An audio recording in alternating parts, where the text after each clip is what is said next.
하나님 앞에서 의롭다함을 받는 것과 죄사함을 받는 것은 같은 것이 아닙니다. 법정에서 무죄를 입증받는 것과 용서받는 것이 서로 다른 것처럼 용서받는다는 것은 죄가 있는데 죄로 간주되지 않는다는 뜻입니다. 의롭다함을 받는 것은 무죄 입증을 받은 것으로 재판 결과가 무죄로 판명되었음을 말합니다. 다시 말해 의롭다함을 받는 것은 나의 결백과 정당성이 입증되는 것이며 판사가 무죄라고 선언한 것입니다. 결국 의롭다고 하는 것은 법률적인 행위입니다. 어떤 사람이 대하여 정당하다고 선언하는 것입니다. 하지만 이것은 판결입니다. 의롭다는 판결로 그 사람이 의롭게 되지는 않습니다. 다만 그 사람이 의롭다고 선언하는 것입니다. 성경에는 이 점을 분명하게 확인할 수 있는 대목이 있습니다. 누가복음 7장 29절에 따르면 예수님께서 전하는 말씀을 듣고서 사람들이 하나님을 의롭다고 말한 것입니다. 그들이 하나님을 의롭게 만들었다는 뜻이 아닙니다. 하나님께서는 처음부터 의로우시기 때문입니다. 다만 사람들이 하나님을 의롭다고 그 사실을 인정한 것입니다. 우리가 예수 그리스도를 믿을 때 겪는 도덕적인 변화는 칭의, 곧 의롭다함이 아닙니다. 성경은 그 변화를 가리켜 대체로 성화라고 부릅니다. 성화란 거룩하게 되어가는 과정입니다. 칭의는 그런 과정이 아닙니다. 애당초 과정 자체가 아닙니다. 즉시 그 자리에서 이루어지는 선언입니다. 정당하다고 의롭다고 판결한 것입니다. 인간 법정에서 의롭다고 인정받으려면 법을 잘 지키면 됩니다. 법을 지켰으면 배심원들과 판사가 법을 지켰다는 사실 자체를 선언할 뿐입니다. 그들이 우리를 의롭다고 선언합니다. 하지만 하나님의 법정에 설 때 우리는 법을 지키지 못한 상태로 섭니다. 그래서 보통의 방법으로는 의롭다함을 받을 길이 없습니다. 성경은 심지어 잠언 17장 15절에서 다음과 같이 말하고 있습니다. 악인을 의롭다 하며 의인을 악하다 하는 이 두 자는 다 여호와의 미워하심을 입느니라. 그런데 놀랍게도 하나님께서 경건하지 않은 사람이라도 하나님의 은혜를 의지하면 의롭다고 인정해 주신다는 말씀이 로마서 4장 5절에 기록되어 있습니다. 예수 그리스도 덕분에 가능하게 된 일입니다. 가증스럽게 보이는 것을 하나님께서 의롭다 여겨주시는 것입니다. 어떻게 가증스러운 것이 가증스럽게 보이지 않게 되는 것일까요? 성경의 표현대로 말하자면 하나님께서 어떻게 자기도 의로우시며 또한 예수 그리스도를 믿는 자를 의롭다 하실 수 있을까요? 하나님께서 자신을 의지하는 불경건한 자들을 가증스럽게 여기지 않으시고 의롭다 하시는 데는 두 가지 이유가 있습니다. 한 가지는 그리스도께서 우리 죄의 책임을 말소하시려고 피 흘리셨기 때문입니다. 따라서 로마서 5장 9절에 이제 우리가 그 피를 인하여 의롭다 하심을 얻었은즉 이라고 기록하고 있습니다. 그러나 그것은 단지 죄에 대한 책임, 곧 죄책을 제거한 것일 뿐입니다. 그것이 우리를 의롭다고 선언하지는 않습니다. 율법을 지키지 못한 전과를 말소하는 것은 율법을 지킨 자라고 선언하는 것과 결코 같지 않습니다.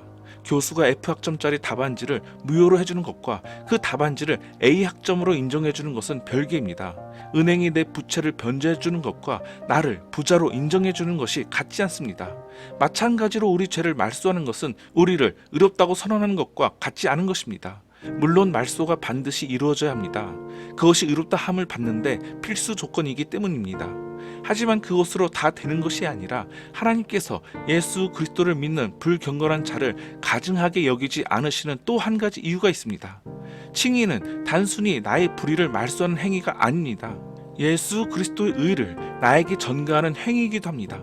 우리에게는 하나님 앞에 나아갈 만한 의가 없습니다.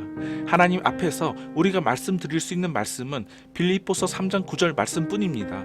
내가 가진 의는 율법에서 난 것이 아니요 오직 그리스도를 믿음으로 말미암은 것이니 곧 믿음으로 하나님께로서 난 의라. 이것은 예수 그리스도의 의입니다. 그 의가 우리에게 전가됩니다. 이것은 그리스도께서 모든 의를 남김없이 완전하게 성취하셨다는 뜻입니다. 이제 내가 그리스도를 믿을 때 그 의가 나의 것으로 인정되었습니다.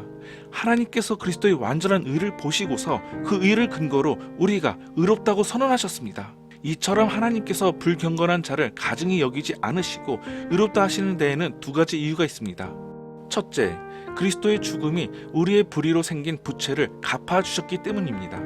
둘째, 그리스도의 순종이 우리가 하나님의 법정에서 의롭다함을 받는데 필요한 의를 제공해 주었기 때문입니다.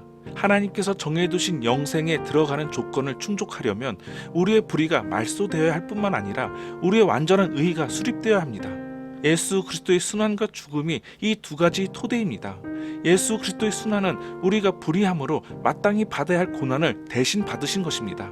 이사야서 53장 5절은 다음과 같이 말씀하고 있습니다. 그가 찔림은 우리의 허물을 인함이요 그가 상함은 우리의 죄악을 인함이라. 그러나 그분의 순환과 죽음은 우리의 의롭다함의 기반이 된 순종의 절정이자 완성이기도 했습니다. 그분은 십자가에 죽으시기까지 자기를 낮추시고 죽기까지 복종하셨습니다. 그분에게는 죽음이 순종의 정점이었습니다. 로마서 5장 19절에 한 사람의 순종으로 많은 사람이 의인이 되리라고 말씀하신 바로 그것입니다. 그러므로 그리스도의 죽음이 우리의 죄를 용서하는 사죄와 완전의 토대가 되었습니다. 고린도후서 5장 21절은 다음과 같습니다. 하나님이 죄를 알지도 못하는 자로 우리를 대신하여 죄를 삼으신 것은 우리로 하여금 저희 안에서 하나님의 의가 되게 하려 하심이니라. 이처럼 하나님께서 죄 없으신 그리스도를 죄로 삼으셨다는 말씀이 무슨 뜻일까요? 우리 죄가 그분에게 전가되었고 그로써 그분이 우리의 죄를 용서하셨다는 것입니다. 그렇다면 죄인들인 우리가 그리스도 안에서 하나님의 의가 되었다는 말씀은 또 무슨 말입니까? 이 말씀 역시 그리스도의 의가 우리에게 전가되었고 따라서 그분이 우리의 완전함이 되셨다는 뜻입니다. 이처럼 순환과 죽음으로써 이 모든 것을 이루신 예수 그리스도 앞에 감사와 존귀를 바치는 것은 마땅합니다. 예수 그리스도는 고난과 십자가에 못 박혀 죽으심으로써 우리 죄를 사하시는 일과 우리에게 의를 전가하시는 일을 완수하셨습니다. 예수 그리스도, 그분은 우리를 용서하셨고 바로 그분을 통해 우리는 의롭게 되었습니다.